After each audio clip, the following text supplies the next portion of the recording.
How to add multiple photos on TikTok.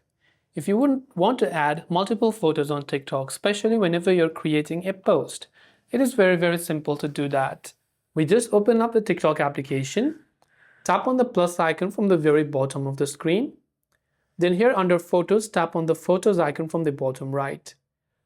Go to the Photos tab and make sure that this option that says Select Multiple is enabled.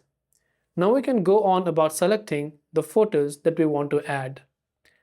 Then we can tap on Next and we can see these are the photos that will be added, which you can add to your story, by the way. Make some edits, tap the next option, and you can just create a slideshow, which will be a manual slideshow, not an automatic slideshow. And after that, you can go on about adding some of these options and sharing it finally to your account. This way you can add multiple photos on TikTok. Hope this video helped you out. Thank you for watching and see you soon in the next video.